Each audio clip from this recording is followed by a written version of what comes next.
There we go, the confirmation there. So, hello everyone, and welcome to the Talking Stick Show. So today I am joined by Iza Moon. Hello, Iza. How are you doing? I'm very good. Thank you for having me, Dale. And thank you for coming on. So, for those who are unaware and don't know who you are, so tell us a little bit about yourself and a bit of an explanation, synopsis of what you do. Okay, so I'm my passion is to share an interweaving of connection between Mother Nature and the earth and all of that wonder with our divinity. So I like to create music and workshops and journeying and storytelling and poetry that helps us to embody the truth and the magnificence of who we truly are, but very much in a grounded way that connects us to nature. Outstanding. So, what got you onto the journey then, Izo? So let's go back a little bit back. From for just letting everyone know, I met Isa probably about 6 years ago at the Ilkley Spiritual, one of the spirit fairs there. So I saw her work and I decided to get in contact because I've been following her throughout her journey, and it's great to have you on. So, what got you onto this spiritual journey and made you kind of have that catalyst for change of you wanting to step up and do the spiritual work and the work on yourself? Well, it's been a lifelong journey, really. I was lucky to grow up on a farm, and I was surrounded by animals, and the animals have been played a massive part in my healing journey and my connection to nature and to understanding that consciousness flows through all creatures, all of creation. But really leading up to sort of being about 18, it was all about animals. It was all about my sister being very inspirational and sharing with me my older sister, sharing with me all the medicine cards, tuning into animal Yeah. wisdom. So I was kind of little openings into it, but then at 18 I had some health conditions, and it took a while for the doctors to work out what was going on, but basically I ended up being diagnosed, and I say that because I don't believe that we are our diagnosis. I believe that they can be a catalyst for a healing journey like I've had. So I was diagnosed with premature menopause, so it was quite a big thing to take on at that age, and it had a lot of perceived health connotations which were kind of thrown at me by the doctors. Not that I'm anti-doctors at all, but for me, the path they wanted me to go on, which was taking a lot of drugs and hormone replacement therapy and stuff, wasn't the path that felt right for me. And that took me down an alternative path, the path of complementary therapy, of nutrition, of healing ourselves through, first of all, food, and then it kind of progressed to meditation. And as time moved on, I started discovering more and more of the spiritual elements of healing, and discovered a shamanic shaman, I suppose, who lived nearby to me, and went for some shamanic healing, which absolutely blew my mind. That was in my early 20s.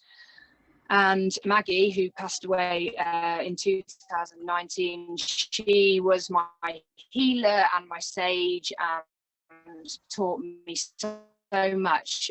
And she passed all the teachings through to me. So she kind of helped me, but also gave me so many tools to help my own healing and to help for the healing of others. And one of the things that I think brought us together as well, Dale, was the fact that she worked with me with fire very closely, and she taught me how to hold fire ceremonially. First of all, very much for my own healing. So I went through that journey with fire for myself. And then when I started to work with other people, and this is where it ties into what I'm doing now, when I started to hold ceremony of fire for others, these songs started to come through. And I started to share these songs around the fire. And that's when I started to realize that my voice and then my growing tribe of instruments were going to be my tools for creating this beautiful bridge between the worlds, really. Outstanding. So just a little bit of a bit more for the when I first met you. It was interesting because I've been involved in doing ceremonies for a while, and I didn't at the time when I was going through what I was going through, I didn't really see many teachers or people out there doing ceremony as part of something. So when I saw you were doing ceremony, I was like, oh, that's cool. That's like there was so many different things, and to see that it was inspirational on my journey for me going forward and seeing you doing that. So let's just go backwards to the story about Mhm. when you got the so-called diagnosis.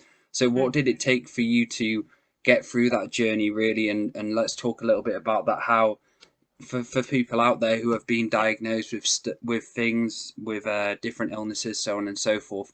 Let's go into a bit about the journey, about the diagnosis for you, and what it really changed in your life, and how you found that strength to connect to spirit and actually understand, wow, I've got all this power, and someone's diagnosis or someone's words are just words, but I can be a manifesting, powerful being. So let's talk a little bit about that journey for you, because that's very interesting.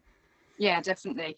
I think the main thing was that I had the support of my family, which is huge in my decision not to go down the path of taking the medications, which I just knew had so many quite high risk side effects. So it just didn't make sense to me. So luckily I had the support of my family, and I know that not everybody has that support. So that was a big thing.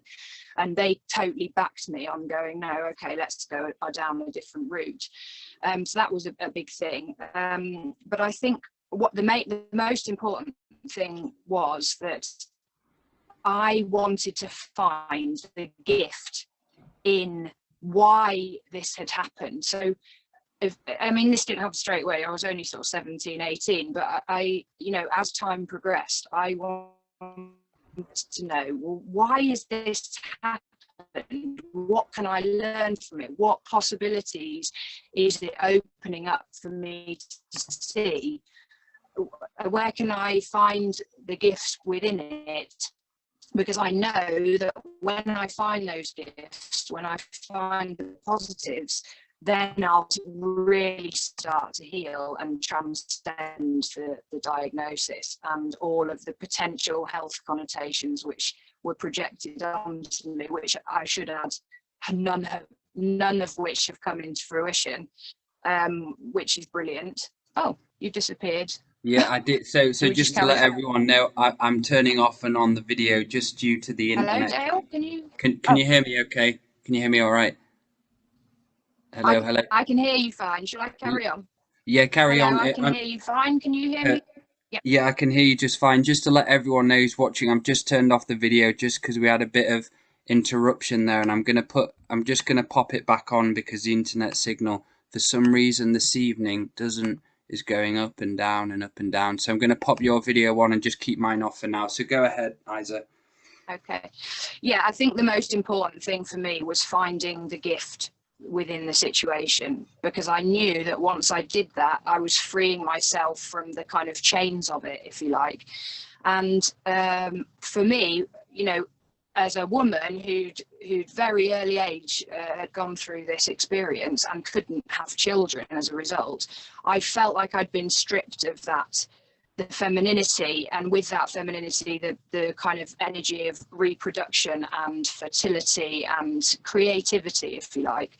So Yeah, I knew that for me, being a very creative person, that I had to fully commit to all of the possible ways that I could be creative and bring through that same divine creative force into all of my expressions of life. That was the same. It had the fertility of ideas and inspiration and stuff, and birth those from all that is into this dimension, and that would be my true healing, because then I wasn't surrendering my creativity in that way, if that makes sense. So outstanding. that became my focus, basically. Outstanding. So Mm. when you went through your journey and you said you found a teacher as well, let's talk a little bit about Yeah. that experience of you finding, because I do feel it's so important, and it's like synchronicities brought us to this conversation and us meeting and many different people meeting in spaces and times. Mm. It's great to have that and to find those teachers, because you finding those teachers to help you on your journey is very beneficial. And for me, it was very beneficial for me to find my teachers with what I was going through. So what happened when you met the teacher and kind of started to learn a little bit more about the spiritual journey? Yeah, definitely. Well, again, like you say, very synchronistic, because I was just drawn, you know, Maggie and I just came together quite unexpectedly, and I went for my healing session, and very quickly she could see that I was very open to learning more, and so Yeah. it grew from just receiving healing for probably maybe 2 or 3 years to her inviting me to become her student and take on the teachings myself. So I was seeing Maggie every 2 weeks, and she was constantly feeding my soul, not with just the shamanic work, but with all of the different expressions of spirituality, you know, from meditation to the chakras, to the masters, to the angels, to the shamanic work, to everything that she could possibly share with me, she did. And that went on for many years, because she only passed in 2019, and we worked together pretty much every 2 weeks for the whole of that time.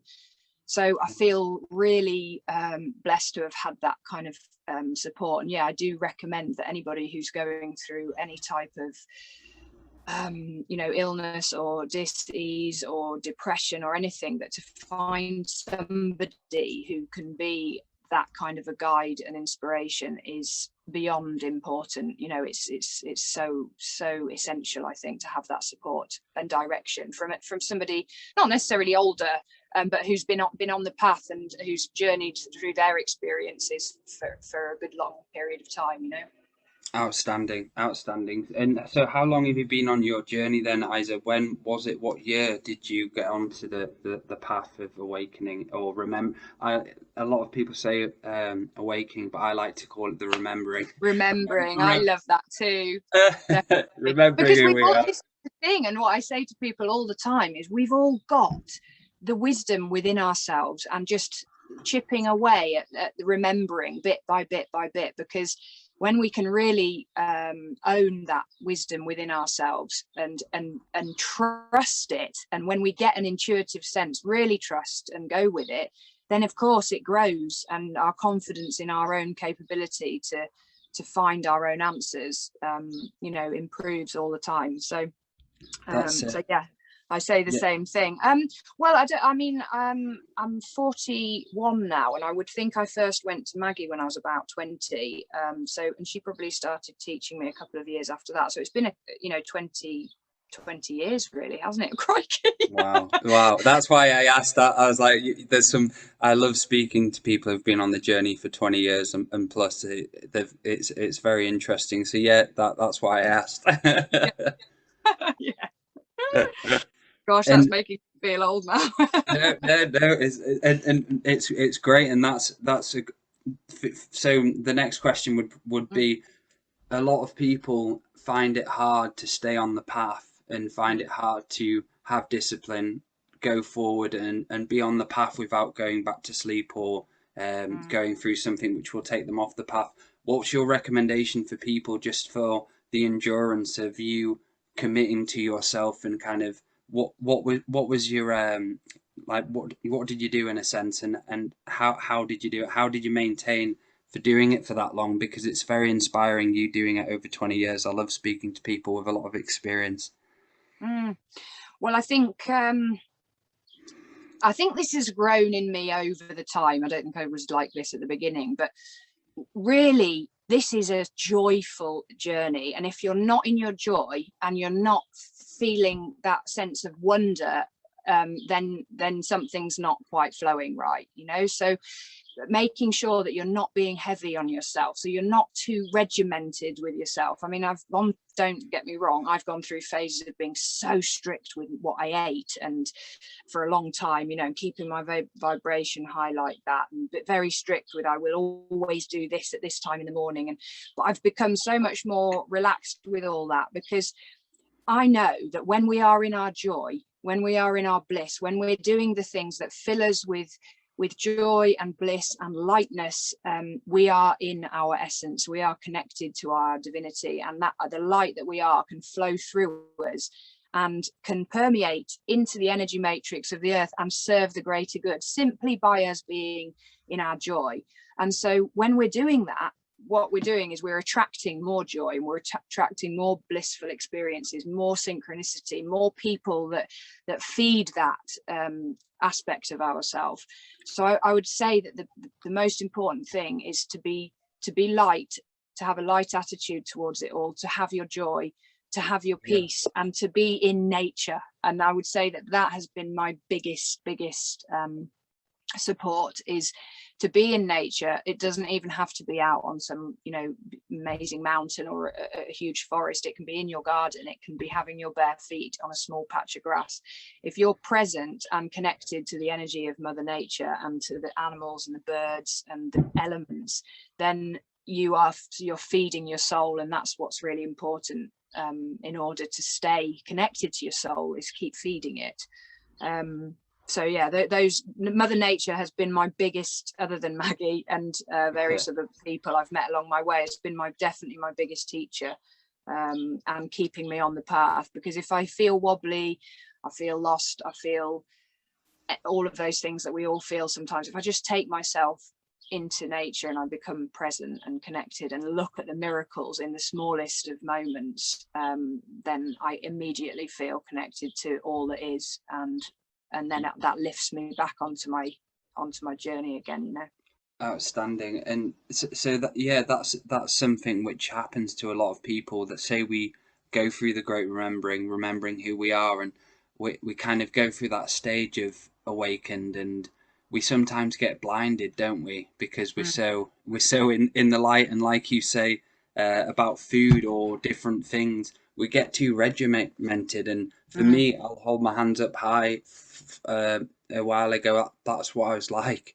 As soon as I did the awakening process, I kind of I got so far into the light at some point, not like mega bag, that I couldn't see anything else. And it's like finding that joy. And I think the inner child is one of the great things of coming back to you, where you can really just enjoy it. Because there's so many people who come see me as well who are so serious that they can never take the serious stick out their own arse, because they're just they're so like you say, so in order. And so like food as well, for me, being brutally honest, my journey with food, I was anemic at one point in time, probably 10 years ago, just under 10 years ago. And I went onto the vegan diet before really there was much things around for vegan like it is now, you know, with all the marketing and all the industry and stuff. So for me, I lost loads of weight and I got really seriously ill. And I was unaware about food, and I was unaware about nutrition. And so let's talk a little bit about that. You saying about food, and how was that for you when you first came onto the awakening path, your trials and tribulations about food, because it's such a big topic. It is, yeah. And I mean, my path really started with food, because I wanted, at first, before I'd really awakened to the spiritual kind of nourishment that you can receive from doing all of your practices, food was the thing that I thought was the best thing to heal and help support my body through what it was going through. And so I really studied nutrition, and in fact my mum and I ended up running a health food shop for a while as well. So it was something I was very passionate about, and I still do. I feed my body really well, but I'm not so strict anymore. And I think I've gone up and down through that journey of thinking, you know, I have to have this immaculate diet with all of the superfoods and all of the probiotics and keeping my gut biome balanced, and really it becoming so intellectualized and so regimented that actually it had become hard work. And I think I've eased back on that a bit, and I just tune in really to what my body feels like.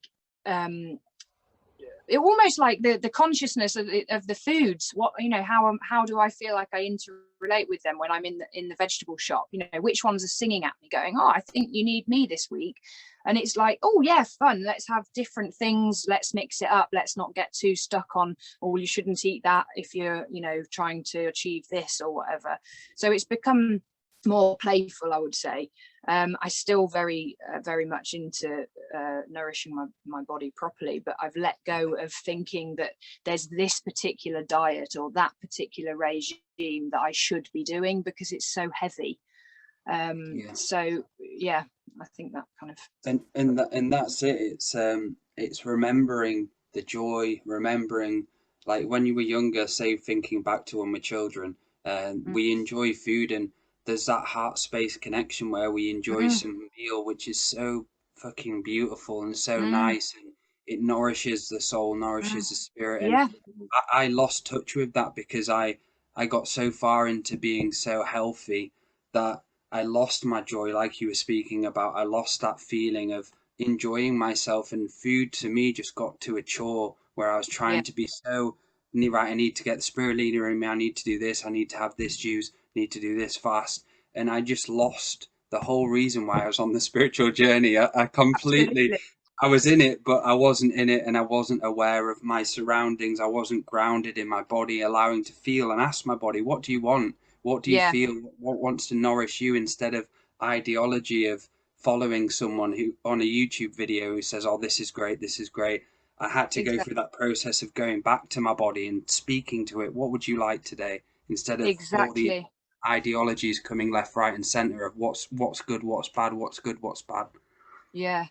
And I think a big moment for me was when I recognized that actually the most nourishing substance for our body are the high vibrational light frequency energies, and they are received into our cells, our atoms, and our electrons through meditation, through dance, through singing, through laughter, through being in nature, through having your bare feet on the ground, through just channeling light through your crown and into the energy system of your body. You know, those are the things that I nourish myself with more now these days than, you know, really focusing on just the food, because of course we're more than just our three-dimensional body, you know, so much more, and we forget to nourish our energy body as much as we do our physical body. And in fact, the more you start to nourish your energy body with all of those things that I've just talked about, the less you realize that you need to focus on food, you know, because it feels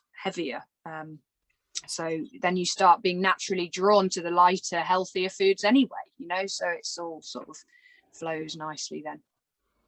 Outstanding. And so let's going into the singing and ceremony as well. Let's talk a little bit about ceremony, and why is ceremony important? What inspired you to start creating ceremonies for other people and expanding on that journey? Mm. Well, I started working with Maggie around the fire for my own sort of healing journey, if you like, and that we did that for 2 or 3 years. And then it became apparent that I was ready to hold that space for other people. And I started to do that within the safety of what I call my group of elders. There's about eight of us, and they're all a lot older than me and been on the journey, on the path for a long time. And when we gathered around the fire and I was holding the fire, there was this ancient memory ignited within my soul of, you know, our ancestors and how we did gather around fire, and we did share in the light of the fire at night. We shared stories, and we shared wisdom, and we shared healing, and we shared medicines, and we rejoiced. And I think when I came together in that way and held that space, I felt that ancient memory and how important it is to just to stand. I mean, even forgetting the actual kind of structure of the ceremony itself, just to gather people around a fire brings us into this beautiful state where we remember our roots and we remember our connectedness as a tribe, and we remember the simple things, and it ignites that that passion and that creativity within each of us. And it's as simple as that. It's like I always say to people, you know how once a year there's a bonfire night in the village, and all the villagers get together and they stand around the fire, and there's probably villagers who've never even met each other before stood chatting around the fire. And it's because you've got this beautiful focal point, so there's no social awkwardness, because you can all just stand and look at the fire if it goes quiet, you know, and it brings people together in this magical way. And people look forward to this fire once a year, and I say, let's have more fires, let's do this more, let's get together, let's stand in circle, let's share in this way, because it's really special in a way that you can't put into words, not necessarily tangible. So that's kind of how I felt drawn to sharing circles with fire with people. And that's interesting that you say that about bonfire night, that everyone comes around once a year, and we've kind of lost that natural oral teacher of, so now we're ingrained with TV, we're ingrained with technology. We've lost that sense of connection where we all go out and experience something together in the flesh, in the real frequency. And we've kind of gone backwards where we're all on the phone, or say we're watching Coronation Street or doing what we need to do. And that space at bonfire night, it creates a lot of magic for people, because how special was it when you were a kid, when you went to bonfires? And the fireworks obviously great to watch, but the fire was my favorite thing, when everyone just got round and we realized, oh, there is some sort of peace and the fire going and that element there. So that togetherness is so important and vital for our growth collectively as well. Absolutely. And something about the fire, the fact that the fire does bridge the world of form with the world of energy in its very nature, because it transforms physical matter back to light. And I think that even if you're not aware when you're stood watching a fire of that process, you're on a soul level, you're recognizing that, you know, connectedness between the worlds, and seeing that bridge of connection, and that reflects into yourself, and feeds your spirit, definitely. Outstanding. And so some of the things in the ceremony, what are some of the things you like to do, processes you'd like to share, what people can work with going forward? Just some tips, advice for them if they've never done ceremony, get there for them to go out and do some ceremony. Absolutely, because I say as well, you know, trust in yourself. You're your own master. You have the wisdom within. You can't do it wrong. As long as you have intention, sacred intention, and you create in your own way a sacred space through your intentions, then you're ready to have a ceremony. And even if that's just, you know, on your own with the fire. And intention, as I've said, is absolutely everything. So when you're working with a fire, naturally, all of us have knowing we want to put in shredding letters that you want to get rid of. You know, there's something very releasing and healing about letting go into the fire. So when I'm working with the fire in this way with people, we always use what we would call a spirit arrow, which is a stick that you program using your intention as a thought. So using your intention to program this spirit arrow, this piece of wood, with the energy of what you want to let go of at that time in your life. And so you're just breathing it up into the piece of wood. You're breathing it up out of your body and blowing it into the piece of wood. And you keep breathing until you feel like you've let go of what it is that you're ready to let go of. And then when you offer that piece of programmed wood, that spirit arrow, into the fire, all of that heavy energy is literally, by the fire, by the flames, transformed back to light and released. And that release is reflected into your cells in your body and in your energies as well. So that's how you would work with the fire for letting go of something. And then when you've done the letting go process, then you can work with the same, with another spirit arrow, another piece of wood, and the sacred breath, and your intention, most important thing of all, with what you want to manifest in your life at that time. So what you're holding in your mind's eye, in your intentions, but you're kind of struggling or stumbling with bringing into fruition, you focus on that, what you want to bring into manifestation, as if it is already a reality.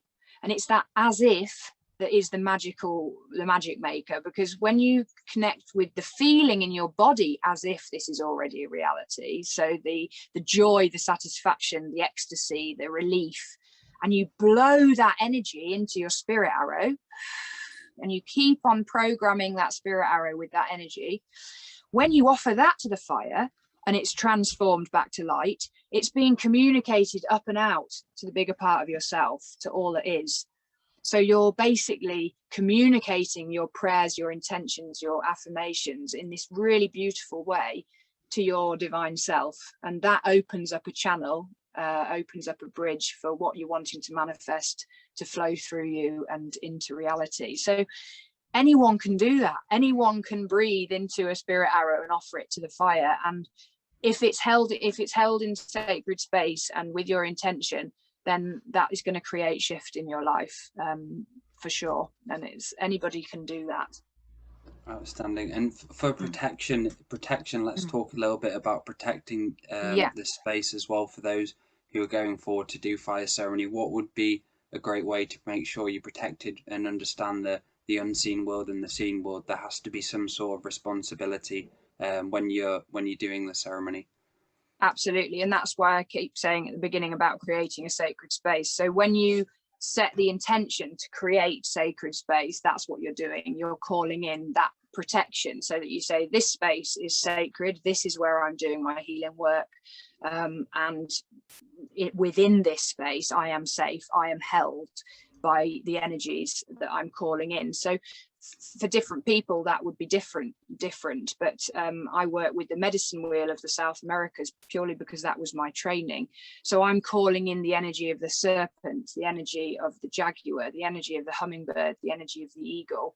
I'm asking to be held by the energy of Mother Earth, and I'm asking to be protected and watched over by the energy of the sun, the moon, the stars, Great Spirit, and all of the ascended masters and angels. So if you can imagine calling in those four directions, and the earth and the energy of spirit and the skies, you are creating this bubble, this sphere of protection all around you, for the duration of the ceremony. And then when it's finished, obviously you're releasing and letting go of those energies, and closing the sacred space.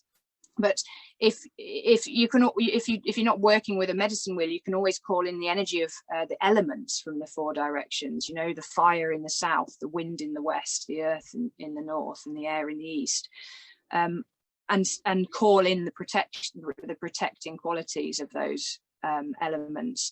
Equally, putting a cloak around yourself, a cloak of violet fire light as well, can protect you. So it's very important, as you say, to connect with your own wisdom and what feels right for you as far as protecting your energy and the sacred space goes, really, I would say.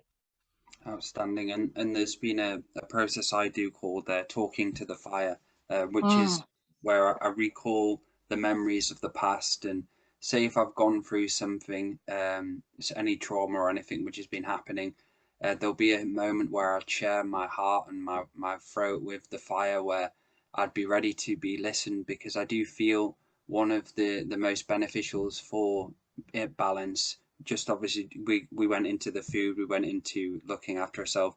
The speaking part for me has been very important for me to be able to talk, and with the fire I do feel, I remember when I first spoke to the fire, and I can remember I started holding back information and about what happened, and the fire like spat and it went straight over to me, and it could tell straight away that I was withholding. And so there's that feeling, isn't there, when you're greeted with a fire? There's that presence of neutrality, there's that presence of truth, there's that presence of spirit there, without judgment, just being there, and us connecting to that elemental Absolutely. nature. Yeah, and I always say to people to remember that, just as with all this other celestial beings, you know, the fire is grandfather fire is an elemental being, which, like you say, you can converse with and be in great respect and humble gratitude to for being this pool of, or light, I should say, probably, of wisdom that we can tap into, and we can ask for support and help and healing and transformation, and share, like you say, with dialogue. In fact, for anybody who is listening who's really interested in fire, there's an organization called the Sacred Fire Community, which is an international organization. They hold events all over the world, but once a year they hold an event in, well, they haven't through lockdown, but in England, called Grandfather Fire Speaks. And it's a most beautiful, very peaceful 2-day event where a shaman from the Huichol tribe in the South Americas comes over and allows Grandfather Fire to speak through him. So he's been channeling Grandfather Fire for many, many years now. And it is absolutely, it's spine-tinglingly incredible to be held in this sacred ceremonial space and listen to the wisdom of Grandfather Fire speaking through the body of this shaman. So if anybody is interested in that, in delving more into fire, then I definitely say to follow up the Sacred Fire Community online. I'll be definitely up for that. That sounded great.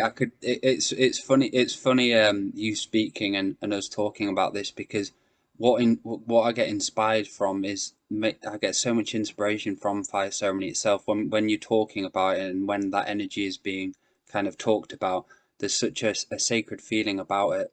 And it is inspiring. It fills me with joy every time I talk about it. And you speaking about it, I can feel in your words what you've experienced has all been joy, and you've had that essence of the experiences coming through your voice of how much you appreciate it, and how it's not like you're speaking from some text, or you're remembering, like, say, going into what's this, what's that.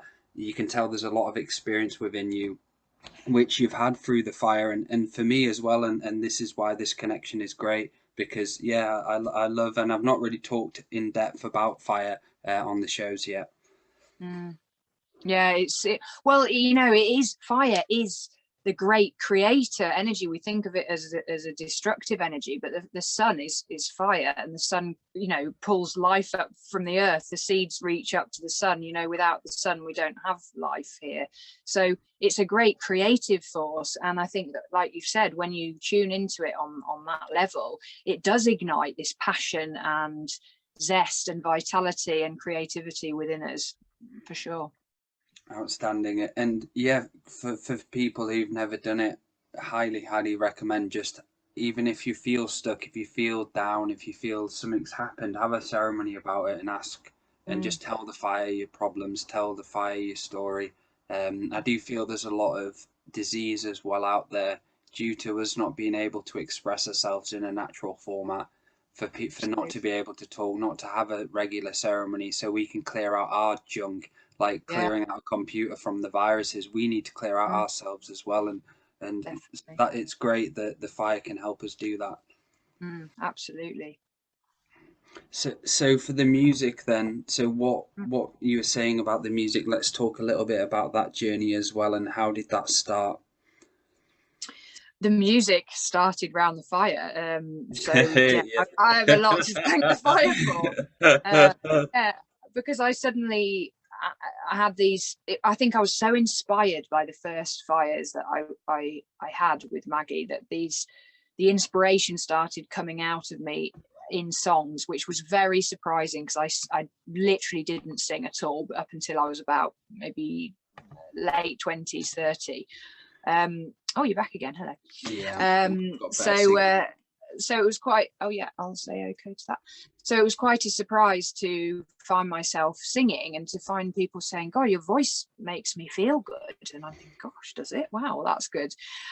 So more and more my confidence grew, and I felt like I was allowing these words to come through with these melodies, and I was creating a space and committing to, okay, well, this feels actually like something I need to be doing, and that people are loving receiving. So I'm gonna commit to that, and I suppose it's grown from there. And like the fire, I can really recognize now that my music is certainly about the weaving, like I said earlier, of our divine self with our earthly self, like the energy of the trees. It's connecting with the light body and connecting with the earth body and the roots into the earth. So it's bridging that gap, if so to speak, sort of food for the soul. So yeah, it came from the fire as well. Outstanding. And let's talk about you writing music itself. So when you're going into that creative space of you creating the music, having your creativity energy come through you, expressing yourself, what's that process like for you, and how do you go through it, and do you just get inspired now and then, or is there something where you go, right, now's my creative time to go within and start speaking and singing and allowing myself just to feel great? Yeah, well, for a start, I've had no music training at all, so it's all intuitive on my instruments. So I've had to kind of accept that that's okay, because we all think, well, we Absolutely should have. fine. I'll write you a We should have. PhD if you want. Just a piece of paper. That's all it is. And it's definitely, there's no format at all. In fact, I always get my lyrics and my tunes when I'm walking in nature. Never, I can't sit down and think, oh, I'll start writing some music, or because I can't first start write music. So all I would do was find a tune in my head and write words to go with it, and then hope that it relates onto an instrument at some point. But when I'm out walking, they just come out, words start coming out of my mouth, and I repeat them until I've remembered them. And then when I get home, I'll pick one of the instruments up and just start singing what's come through. And usually I have to slightly alter the tune to fit with the instruments. If I was a trained musician, I'd probably be able to just do whatever came through. But I think it's a nice weaving of, like, my intuitive music skills and bringing through the lyrics and stuff. So always when I'm moving, and often when I'm on my horse, because he's a massive teacher for me as well, and he brings me very much into the present. And when I'm present and open and aware and connected, then lyrics just come in, and the rest kind of flows from that point. But it's so sporadic. Like, people say, oh, do you do your music every day? And it's like, no, sometimes days, weeks go by and I haven't created anything, and then I'll have a flurry where I just can't stop. So I always trust that things come when they need to come, and they'll grow and blossom as and when they do. I don't try and do it. I just let them to, really. Outstanding. And I'm loving the horse behind you as well. That's really, really cool. I Yeah. really like that. And yeah, so you've been on the road before as well, haven't you? And we'll just quickly, briefly talk about that. And when we have you on next time at some point, we can go more into that. So you've been on the road for a long time, and currently you're sticking and staying somewhere. So what's that been like for you, and how's that changed your life? Yeah, well, I travelled around a lot. I mean, I was stationary at the beginning. I've lived in caravans and boats and buses and things for about 18 years. But at the beginning, I was more stationary because I had a horse, not the one I've got now. And when he passed on, that's when I went on the road and in vans and buses and various different vehicles, and moving around a lot, and loving that, going all over the place, mainly in the UK. I did go over to Europe as well, but now I look back, I think that I was having loads of experiences, and we've talked about this, haven't we? And gathering inspiration and experience and wisdom, I suppose. But feeling a little bit lost and aimless within it as well, a bit scattered.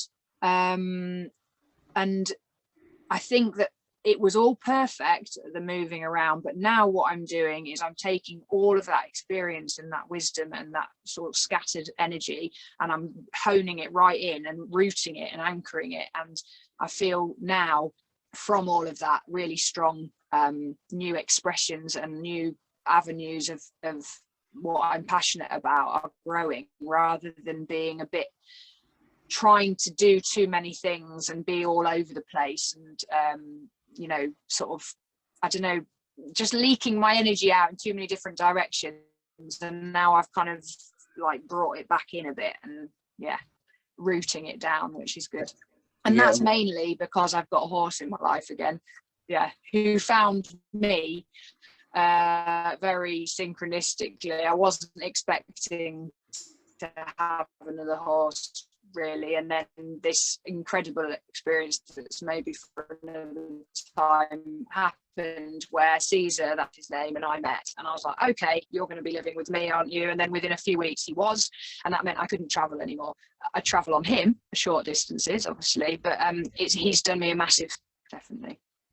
Outstanding. And we talked about that. I'm just going to stop the video. I do apologize, everyone. It's just the internet. So throughout this show, just having to stop the video so you can hear us clear.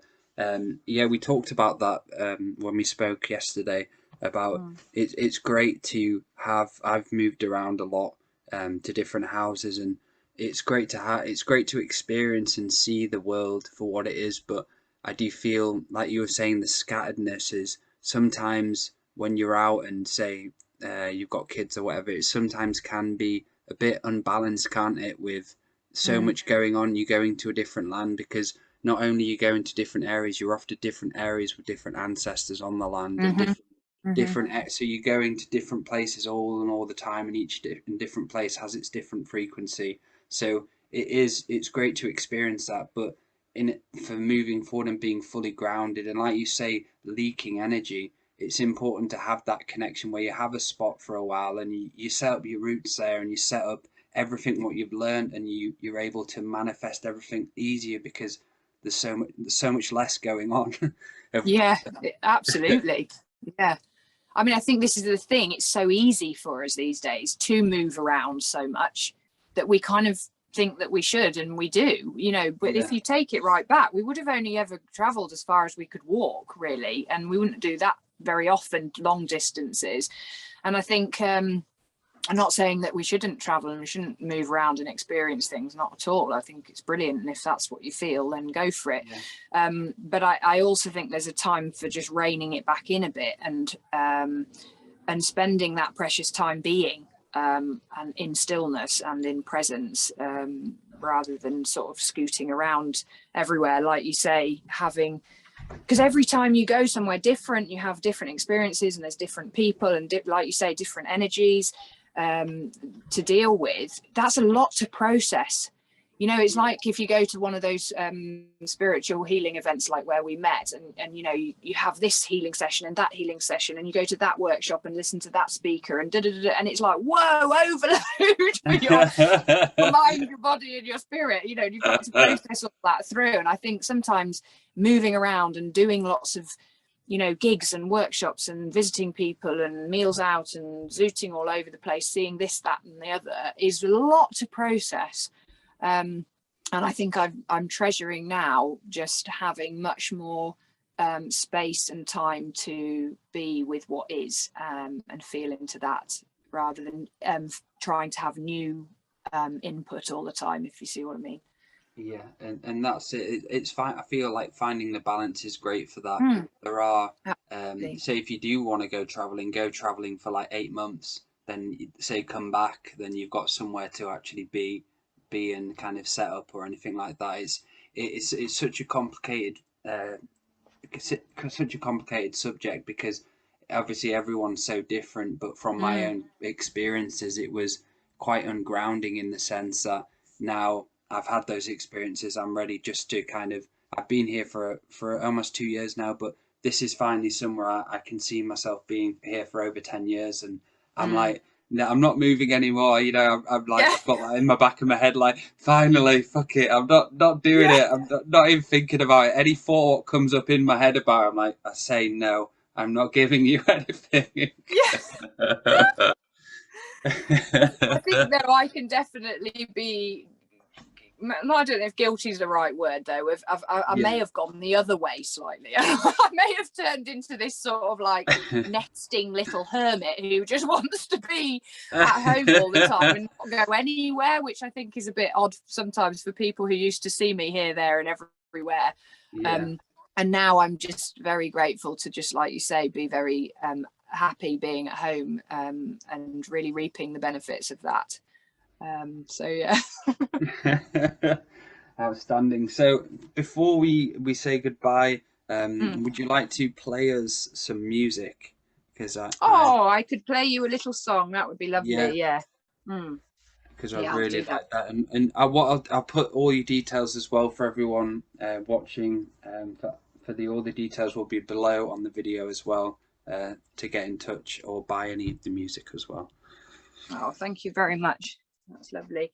Well, this song it feels appropriate, actually. I wasn't sure which one I'd play, but it's dedicated to the elements, the building blocks of life that connect us all as one, and just again bringing in that energy of shining our light, and that comes from being in our joy and in our bliss. So when we can all do that, I believe that we can harmonize again, and we can find our common ground and our interconnectedness. So that's what this song is about. Outstanding.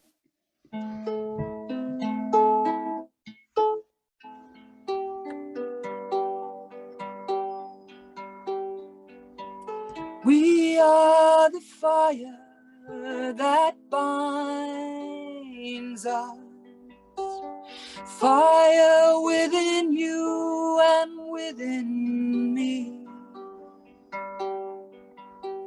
Together we can dance like the flicker of the flames, dancing as one. We can be free,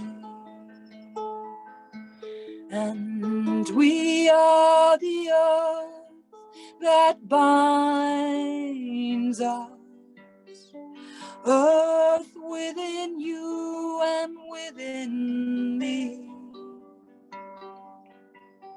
Together we can grow and flourish like the mother, growing toward our destiny. So rise up, sisters, come shine your light. Rise up, my brothers, come shine your light. We can weave the wisdom, we can be the change. Rise and shine, shine your light, shine your light.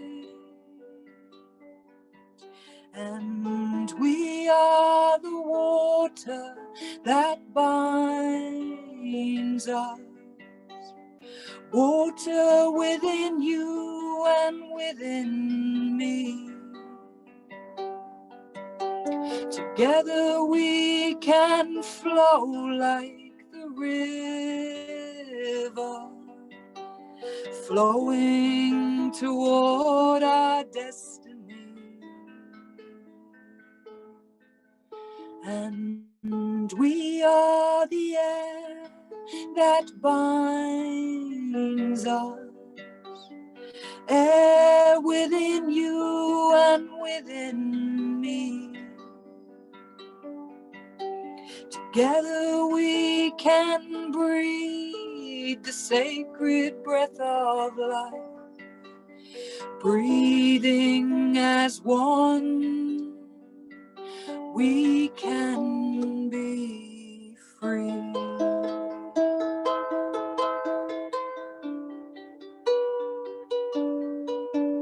So rise up, sisters, come shine your light. Rise up, my brothers, come shine your light. We can weave the wisdom, we can be the change.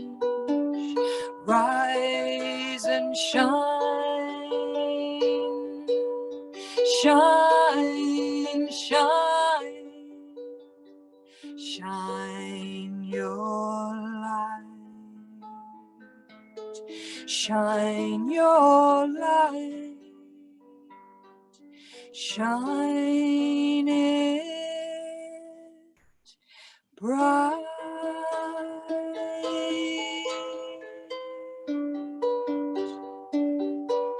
Shine it bright.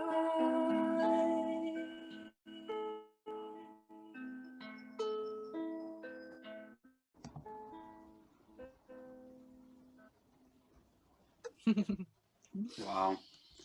So I'll just pop your video on before we say goodbye, and so I can speak. Hopefully we'll have a bit more internet connection. But thank you so much. That was outstanding and beautiful. It really took me into a great space of just, it felt like gathering and the potential of us as humans becoming great and to filling our capacity to who we are more than we've heard, read, or studied. And it was that great ancestral connection there. And yeah, that was beautiful, and a bit silenced by that, bit humbled in a way that it brought me into such a great space of my heart. So I thank you for playing that. That was outstanding. Oh, thank you so much. Thank you. It's been brilliant talking to you. I've really enjoyed it. Thank you. Thank you. I'm just going to stop the video again with the next chat we have. The internet situation will be. I think it's both of our sides, to be honest. I've had to. I'm going to have to rethink some things. Maybe use a different platform because I've had a bit of trouble with Zoom and using it's been a bit funny of late. So yeah, I really enjoyed this conversation. It was some great layers we went into, and yeah, thank you so much for coming on, and I'd love to have you on at some point again. And yeah, how can people get a hold of you as well? I'm on the good old Facebook, so Iza Moon on Facebook. I am in the process of reconstructing my website, so that's izamoon.co.uk. But all my details are on my Facebook page, and people can always contact me through there. That's probably the easiest at the moment. Outstanding. And I'd like, if you can send me a link as well, I'd love to grab a copy of the music as well at some point. Yeah, it's available on iTunes, Spotify, Amazon, YouTube, all those digital platforms. You can download it from there, or I do sell beautiful physical copies of it as well. It's got a lovely case on it, so if anybody wants one of those, then again, just contact me through my page. Outstanding. It'd be great to have those with the clients as well, to put that music on with the psychic surgery. So I do thank you so much. My pleasure. Thank you very much for inviting me on the show. It's been great. It's been really fun. Thank you everyone as well for watching. I do appreciate all of you. And yeah, we'll be back next week for the next Talking Stick show. So thank you, Ida. Have a great night, and we'll speak soon. You too. Thanks, Dale. Lots of love. Take care. Lots of love. Bye-bye.